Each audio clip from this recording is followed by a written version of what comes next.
Assalamualaikum warahmatullahi wabarakatuh. Selamat sore pemirsa di rumah.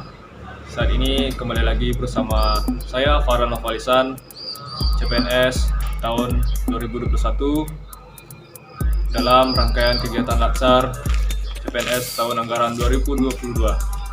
Saat ini kita akan membahas seputar mengenai wawasan kebangsaan, kampanye bangga berbangsa dan bernegara. Sekarang ini telah hadir bersama kita narasumber pertama, Saudara Rizky. Selamat sore, Saudara Rizky. Sore Pak. Bagaimana kabar? Alhamdulillah baik. Alhamdulillah. Bapak? Alhamdulillah baik juga. Baik, bersama Saudara Rizky, saya ingin sedikit membahas nih mengenai generasi muda sekarang yang terlalu mengidolakan budaya luar, khususnya budaya K-pop yang mempengaruhi generasi muda saat sekarang ini. Sementara itu masih banyak budaya di Indonesia yang belum mereka ketahui dengan baik, bahkan budaya asal daerah mereka sendiri. Nah, menurut pandangan Saudara Rizky, bagaimana hal itu? Ya, menurut pandang saya kan, kalau menurut saya sih bukan hanya TikTok gitu. Teknologi sekarang sudah makin canggih dari budaya barat. Contohnya saja kayak berpakaian, cara gaya hidup, kan udah 50% bangsa Indonesia ini budaya orang barat Luar, ya? Sedangkan budaya kita kan secara garis besarnya kan bagus gitu. Bagus. Ya daripada itu kan gimana ya, seperti bangsa kita ini sudah kehilangan jati dirinya gitu. Ada rasa cinta tanah air gitu. Harusnya generasi muda ini kan melanjutkan perjuangan bangsa yang dahulu susah payah membela Indonesia untuk bangsa dunia. Itu sih menurut saya. Baik, terima kasih Saudara Rizky atas jawabannya. Saat ini telah hadir juga narasumber kita yang kedua, yaitu Ibu Priske. Bagaimana kabarnya? Alhamdulillah baik. Nah, untuk Ibu Priske, saya ingin menanyakan mengenai warga negara kita nih, mengenai produk-produk lokal. Kan saat sekarang ini sudah banyak produk-produk lokal yang sudah bermunculan, khususnya seperti industri sepatu, industri tas, baju, dan sebagainya. Namun masih banyak nih warga negara kita yang masih ingin membeli produk dari luar negeri dengan cara impor. Bagaimana tanggapan Ibu Priske tentang hal ini? Baik, kita sebagai warga negara untuk saat ini memang lagi sedang krisis terhadap barang-barang impor dari luar, khususnya di kalangan anak-anak muda zaman sekarang. Ya, Mereka sangat fanatik akan barang-barang luar gitu. Nah, kita seharusnya sebagai warga negara yang baik, kita seharusnya mendukung produk-produk lokal yang berkembang di negara kita sendiri, karena dengan begitu kita juga bisa membantu meningkatkan pertumbuhan perekonomian bangsa. Kita sebagai muda-mudi tentunya tidak perlu terlalu fanatik dengan produk-produk dari luar negeri. Baik, terima kasih Ibu Priske atas jawabannya. Dan untuk narasumber kita yang ketiga telah hadir bersama kita. Dipersilakan Saudara. Selamat sore Saudara Riko. Bagaimana keadaannya? Ya, alhamdulillah baik. Alhamdulillah. Ini gimana kabarnya? Alhamdulillah saya baik-baik saja. Untuk Bapak Riko, saya ingin menanyakan beberapa hal mengenai media sosial TikTok. Bapak Riko ada di handphonenya aplikasi TikTok? Ya, tentu ada dong Pak. Ada dong. Ada.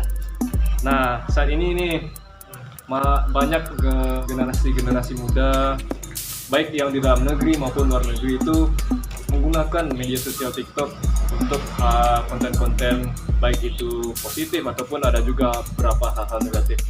Nah, pertanyaannya, menurut Bapak Saudara Riko nih, bagaimana di generasi muda kita ini, apakah TikTok itu sudah digunakan dengan sebaik-baiknya? Ya, terima kasih sebelumnya Pak Farel. Menurut saya sendiri pribadi, generasi kita ini masih belum menggunakan aplikasi TikTok itu secara efisien. Mengapa saya bilang begitu?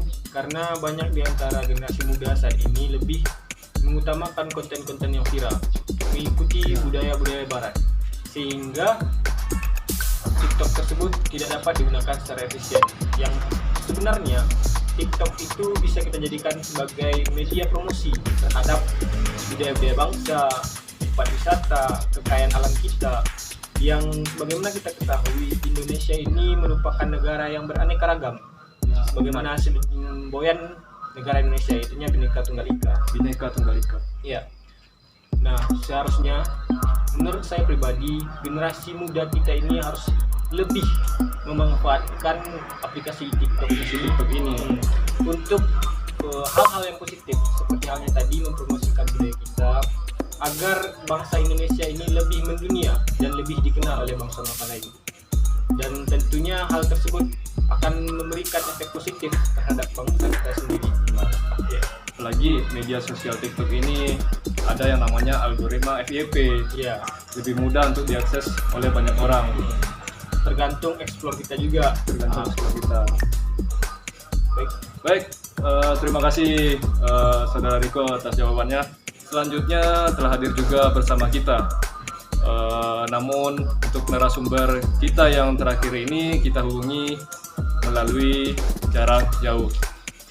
Baik, apa kabar Ibu Nova? Bagaimana kabarnya di Talu? Apakah masih padam listrik atau tidak? Baik Bapak Farel, lapor keadaan saat ini di Talu. Alhamdulillah keadaan saya sehat walafiat. Juga listrik sudah hidup kembali dan kami dapat beraktivitas kembali seperti biasanya.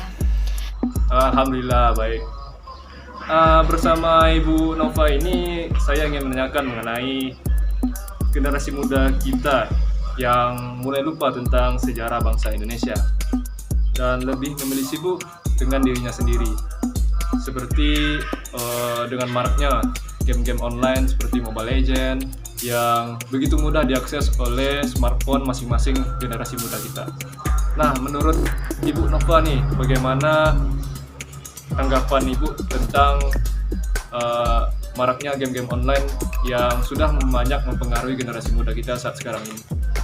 Nah, benar sekali apa yang telah disampaikan oleh Bapak Farel tadi. Generasi game online sudah menjadi hobi bagi generasi muda kita pada saat ini. Bahkan bukan menjadi sesuatu yang hobi lagi, malah udah menjadi kebutuhan sehari-hari bagi generasi muda kita. Nah, dimana yang seharusnya keseharian mereka diisi dengan belajar, melakukan hal-hal positif lainnya seperti latihan fisik, berolahraga, banyak yang bisa dilakukan, sepak bola, badminton misalnya. Namun itu sangat jarang kita temukan pada saat sekarang ini. Nah, sama-sama kita ketahui ya Pak Farel, generasi muda kita adalah cikal bakal bagi kemajuan bangsa ini. Karena pada usia itulah puncak keemasan untuk produktivitas mereka.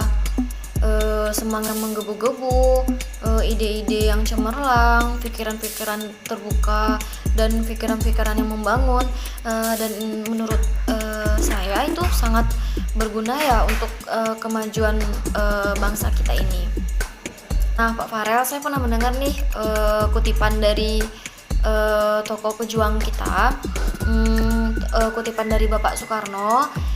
Kutipan itu berbunyi, beri aku 1000 orang tua, niscaya akan aku cabut Semeru dan akar-akarnya. Beri aku 10 pemuda, niscaya akan aku guncang seluruh dunia. Mungkin hanya itu yang bisa saya sampaikan Bapak Farel. Terlebih dan terkurangnya saya mohon maaf. Saya kembalikan lagi kepada Bapak Farel. Terima kasih kepada Ibu Nova atas jawabannya. Sampai jumpa kembali Ibu Nova.